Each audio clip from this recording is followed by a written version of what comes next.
Hey guys, I want to welcome you to the weekly Wednesday for the Financial Freedom newsletter, where every week, every Wednesday, we delve into something inspirational, motivational, something excerpt taken from the Financial Freedom weekly newsletter.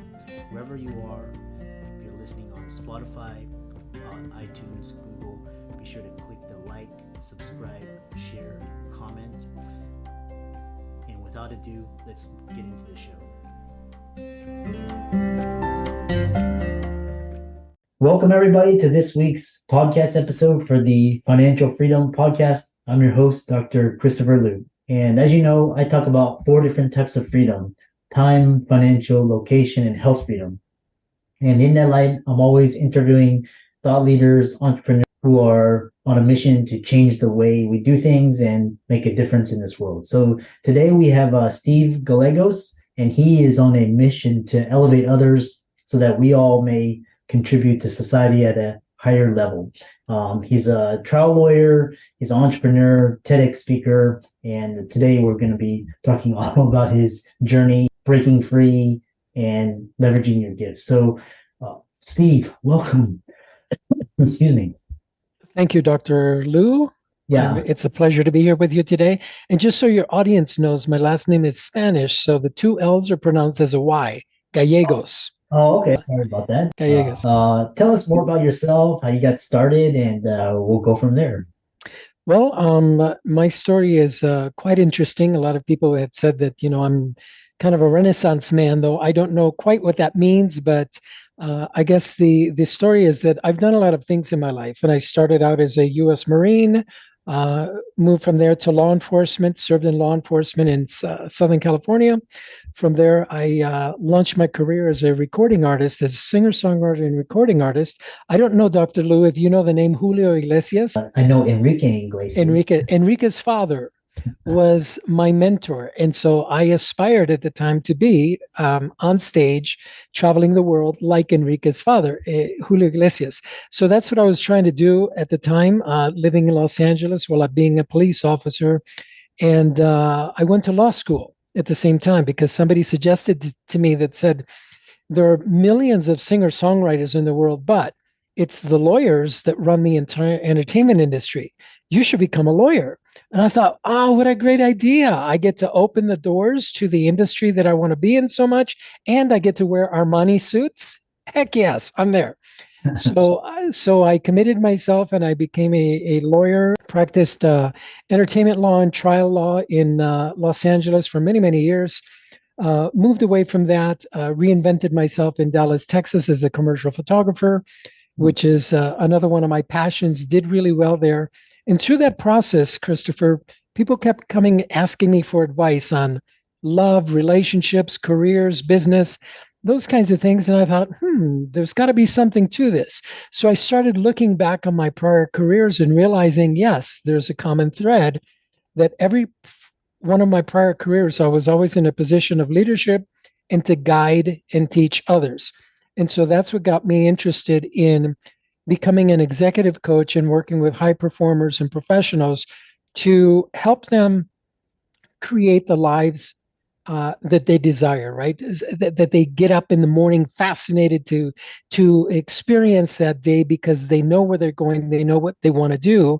And so that's what I've been doing for the last couple of years, and having a lot of fun with it, working with, again, some of the greatest people from business and authors and speakers, and, getting to be on stage myself. And as a result of that, gets me to my current project, which is the founder of the Voices of Impact Awards, which is where we celebrate the people with stories that inspire humanity. And we're not talking about the Tony Robbins of the world. We're talking about the Dr. Lius of the world, that, you've been through some challenges, you've been through some experiences, and you've overcome, and you've got a story to tell that can inspire the world. And so we've created an awards program just for those kind of people. Interesting. We'll get more into that program. We'll talk more about, I know, because we're talking about, all of these, you have several core ideas. And one is, you are not your story, the lesson that will change your life. I'm very curious about your thoughts on this. A lot of us grow up thinking that we are the person or the thing or the being that our parents told us we were. I grew up in an environment where I was led to believe, I was programmed to believe that I was good for nothing. Mm. Everything I did was good for nothing. And Dr. Lou, you being a doctor, you know that the way the human mind works is that the more you tell somebody that they are a certain thing, the more of that they become. Mm. 9 times out of 10. So the more that I was referred to as good for nothing, the more good for nothing I became. So I did good for nothing things.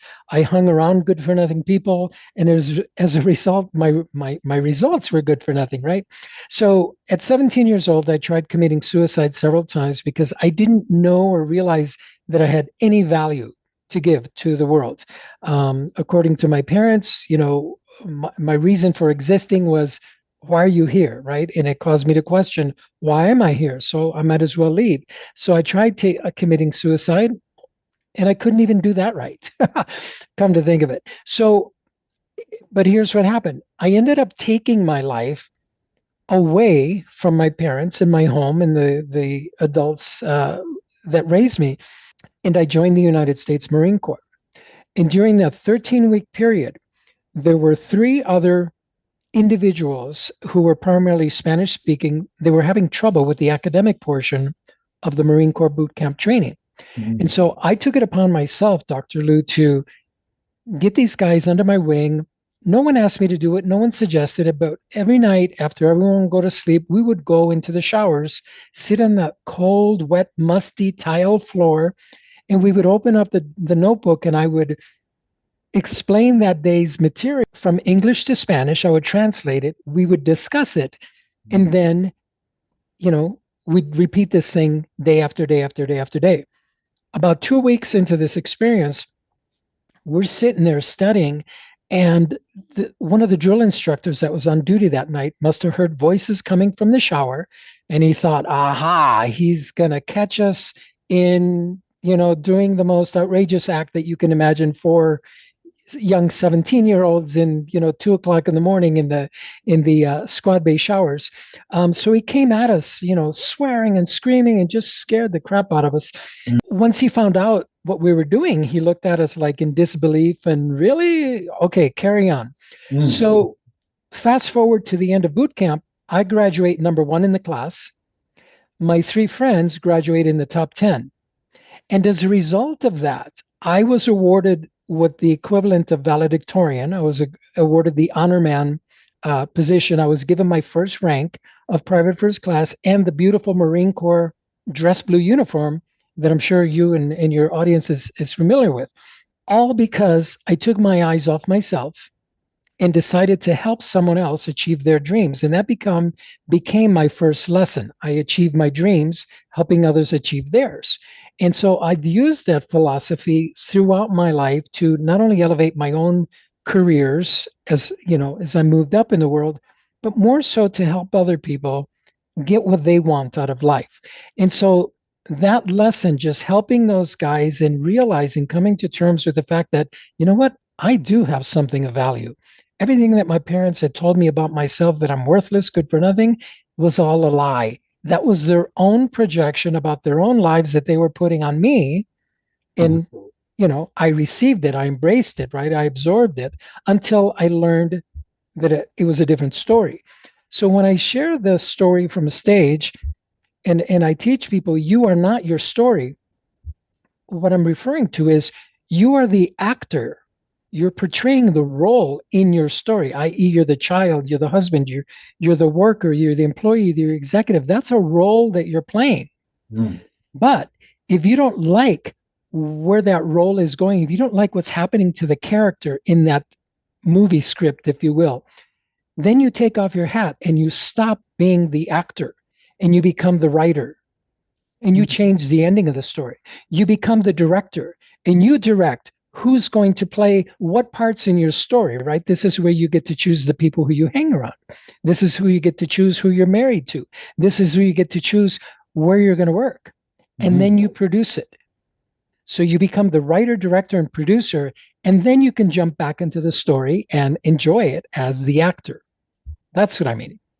Fascinating. I never looked at it from that standpoint, but it's very powerful when you can sort of you can change the narrative and change a script and Right. mental picture. What's interesting is that one of the things you talk about is learning the most important skill you can develop to advance in your careers or business.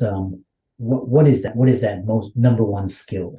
Well, thank you for that question because it opens up again another beautiful topic of conversation, and it's something that I had to learn because, as you can imagine, growing up in a Hispanic household, much like the Asian households, you respect your elders. You don't talk back, you don't answer back, you look down. In fact, we were not allowed to make eye contact with Hmm. our parents because it was seen as a sign of disrespect. And I Mhm. think it's the same way in other cultures as well. And so I didn't grow up using my voice. I didn't grow up speaking. I didn't grow up knowing how to ask for what I wanted Mhm. from the world, much less my partners, right? Or my friends or even family.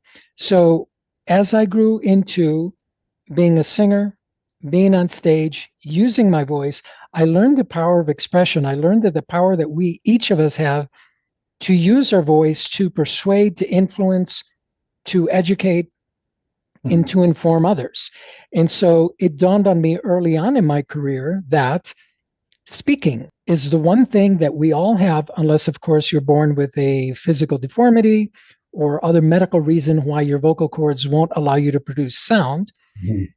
Each of us are born with a voice. The majority of us do not know how to use it. But Mhm. if you learn how to use it, it's your most powerful tool because your voice and speaking can change the world. And that's been proven time and time again throughout history. Just the power of the spoken word, the power of the written word, right? And as trial lawyers, our stock and trade is the word, right? Every word we use has to have impact with the jury and with the judge and with the Court of Appeals and with the United States Supreme Court. Mhm. It's all about words. When the Supreme Court issues an opinion, they use words to do it. And these words inflame, these words incite, these words inspire, and these words activate and motivate people to engage in discussion and to also pursue change as well. So I think to answer your question, the power of public speaking, developing that skill and learning how to stand up in front of whether it's just your wife or your children or your team members at work or a stadium full of 20,000 people, it's learning how to deliver your message in an impactful way is the number one skill that every executive, every professional, regardless of profession, should and can learn. Mm. Interesting. And you mentioned something about, vocal cords. If you can, I know you've spoken a lot. I know a lot of audience, sometimes they'll lose their voice or get laryngitis or, whatnot, cold. What can they do if they happens to them? You'll be able to explain this much better than I as to the physiology and why it works. But what I recommend, and it's worked time and time again, it was a technique that was taught to me by a gentleman named Seth Riggs back in the day in Los Angeles when I was learning to become an international stage singer. I had hired a vocal coach who was also the vocal coach to Michael Jackson, Al Jarreau, Anita Baker, and many of the stars back in the 80s, in the late 70s and 80s. He was their coach. And one of the things that he taught me is when you start losing your voice, the worst thing that you can do is speak in a hushed tone. In Mm. other words, a lot of people think they should whisper when they start losing their voice and they start doing this. And he taught me that that's actually more harmful to your voice than if you even try and speak in a normal tone. Mhm.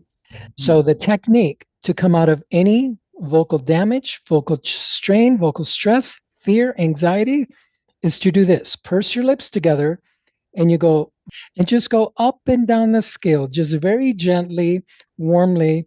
And you'll be surprised. It's called a lip trill.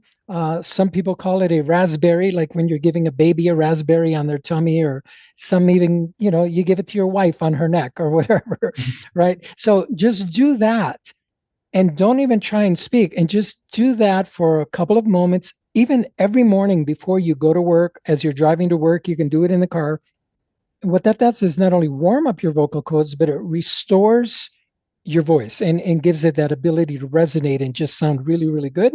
Mm. And I had an experience in Dallas not too long ago when I was asked to MC a TEDx event there for a large organization. The night before, we had all gotten together for dinner to celebrate the fact that, the TEDx event was the next day. Three of the speakers had lost their voice. Two were completely hoarse. One had completely lost his voice altogether. And Mm. so I took them aside and I taught them this technique. They were afraid. They didn't know what they were going to do. I said, don't worry, relax. Do this, do this, do this. Stop talking for the rest of the evening. Just do this. The next morning, the next day, all three of them delivered. You would have never thought that they had a problem. So I know it works. It's worked for me. It's worked for many, many stage presenters and actors and musicians. And so I recommend that every one of you do it.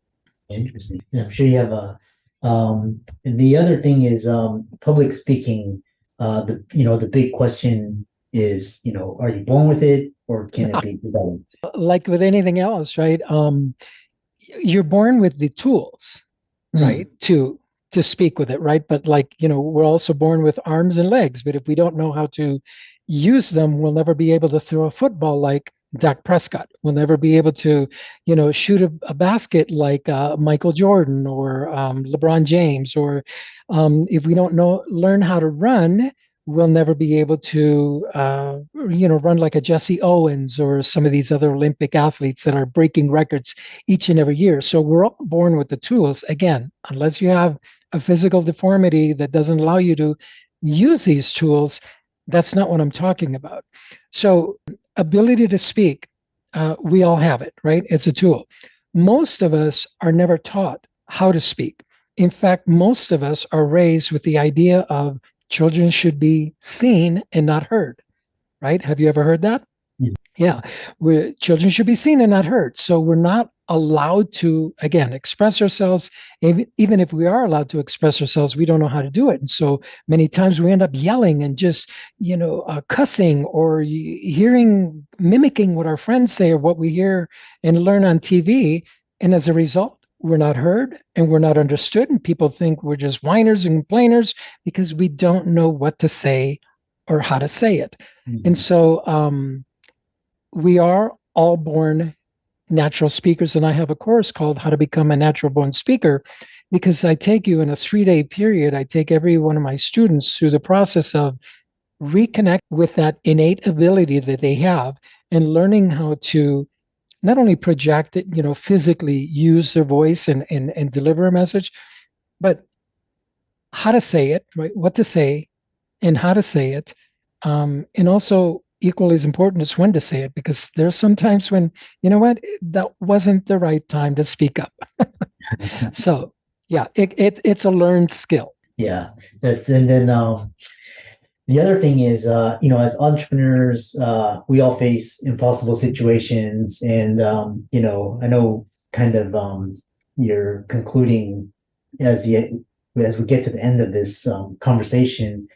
Tell us, one David Goliath story that you can share with us, and how people can craft their own hero story and why it matters. The important part, I love that question. Thank you for that. The important part of that question is why sharing your heroic story matters. A lot of us are doing great things in the world. For example, if we look at your career and your rise to where you are right now, Dr. Lou, I'm sure you were probably not born with a silver spoon in your mouth. You probably didn't have all the money in the world that you needed to do whatever you wanted. You've had to work really hard to get where you are. And I know if we delved into your story, we would find out a lot of those details. And you've come through some challenges. I know that you've probably faced discrimination. I know that you face competition and you face rejection and ridicule and embarrassment from others that, didn't think you could or didn't think you should or don't think you belong here, right? We see this every day on the news, people saying, hey, Asian, go home and all this stuff, right? We face this today, despite the fact that we have degrees on our walls and those kinds of things. It doesn't matter who you are, you don't escape it because of the ignorance of a lot of people in society. So by sharing your story, by sharing your heroic story, it doesn't have to be that you saved 10 children from a burning house. That's not the kind of heroic story I'm talking about. I'm talking about the simple act of you being maybe the first one in your family to have graduated from high school and gone to college. Maybe you're the first one in your family that ever went to college and got a professional degree and you became something.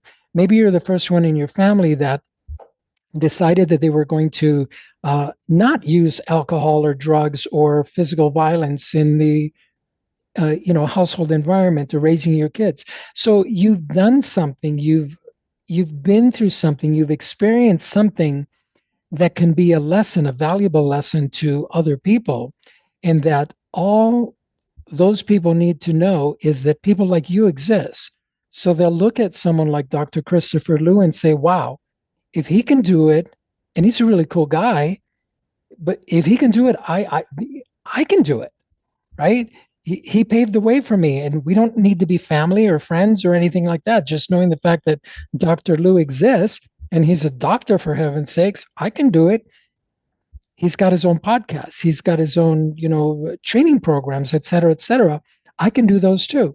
And so that's the important reason why we should all be willing to share our stories.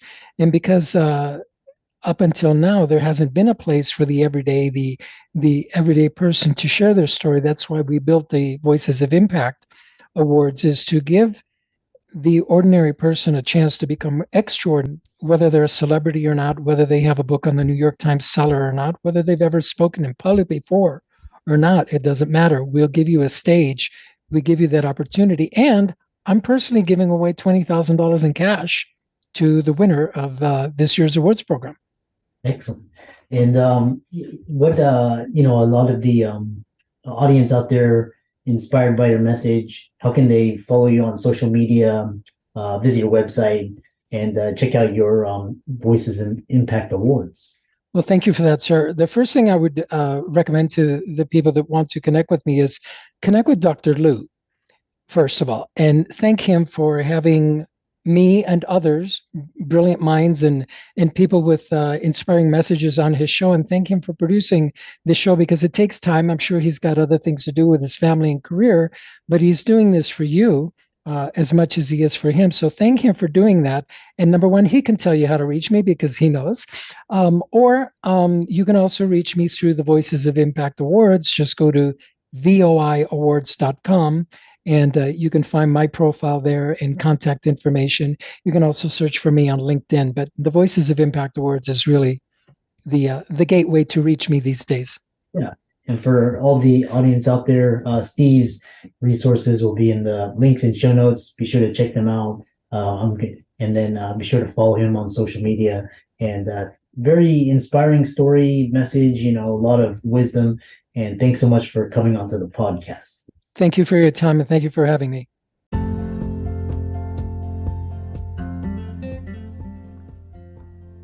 I hope you really enjoyed that wonderful, inspirational, motivational piece. Again, wherever you are listening, if you liked it, be sure to like, comment, share, subscribe.